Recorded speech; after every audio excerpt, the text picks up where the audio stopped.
თბილისში გუშინ აღდგომის ღამეს დააკავეს 2 ადამიანი. ტყუილ უბრალოდ მე მიმაჩნია რომ ამ ადამიანებს დანაშაული არ ჩაუდენიათ, რა თქმა უნდა დააკავებენ ადმინისტრაციულით და დააბრალებენ პოლიციელზე და უმორჩილებლობას, რაც არ ყოფილა.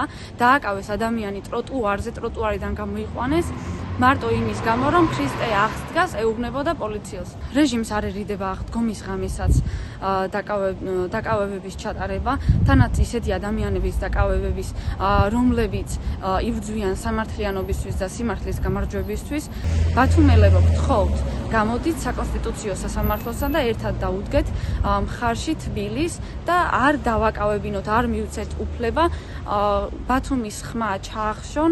ძალიან სასაცილოა ის ფაქტი, რომ დღეს გვირტყამენ ისეთი ადამიანები პოლიციის ფორმაში ჩაცმულები, რომლებიც იყვნენ ადრე ჩემი სკოლის მეგობრები პირადად. აქ დავინახე 1-2 ადამიანი, სასამართლოშიც ვნახე, მათ ეცვათ ფორმები, სინამდვილეში ეს ადამიანები არც მასე კარგად სწავლობდნენ, რომ პოლიციის ფორმა ეცვათ და უნივერსიტეტის დაცვის თანამშრომლებიც კი, ბესეუს დაცვის თანამშრომლებიც კი გამოდიან და იცვამენ ფორმას, იკეთებენ ნიღაბს და გვარბევენ, გვაკავებენ მარტო იმის გამო, რომ ჩვენ ვდგავართ აქ ზოგი ტროტუარზე, ზოგი ქუჩაზე, ქუჩის იმ ნაწილზე, სადაც მანქანები არ დადიან სინამდვილეში და მართლა არავის არ უშლით ხელს. ზებრაზე სიარულის გამო, რომელიც არ არის დანაშაული, დაგვაჯარიმეს 5,000 ლარით სააღმზრდელო კოდექსის მიხედვით.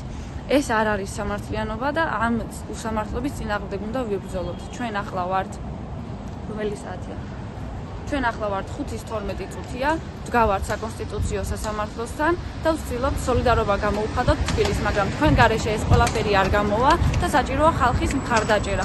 ბათუმელებო, 5-ზე კაცია საჭირო და გამოვიდეთ ამ უსამართლობის წინააღმდეგ. ხელისუფლება, რომელიც ოჯახის სიწმინდეს დღეს აანონსებს და რეალურად არაფერი არ აქვს საერთოდ სიწმინდესთან და აღდგომის კვირეულშიც კი არ ერიდება დაპატიმრებებს, ვაჩვენოთ ჩვენი ერთობა, ვაჩვენოთ ჩვენი ძალა, რომ ბათუმი ამ ბრძოლაში ყოველთვის იქნება და რომ ისინი ვერ შეძლებენო ჩვენ დაგვამარცხონ, ჩვენი პროტესტი ჩაახშონ.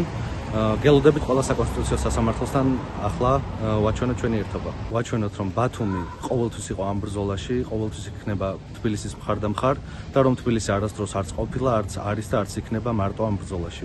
ვაჩვენოთ და გამოუცხადოთ ჩვენი სოლიდარობა, დაუჭეროთ მხარი.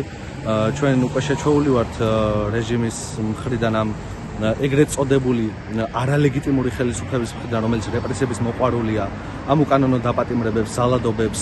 ჩვენ გვახსოვს, როგორ ურტყამდნენ დაგდებულ ადამიანებს ძირს, წიხლებს ურტყამდნენ და ყველანაირ შეურაცხყოფას აყენებდნენ, რაც მათ უფლებამოვალეობებს სცდებოდა, და ეს ყველაფერი არც კაცურია, არც ქართულია, არც ადამიანურია, ეს ყველაფერი არის სირცხვილი და მეტი არაფერი.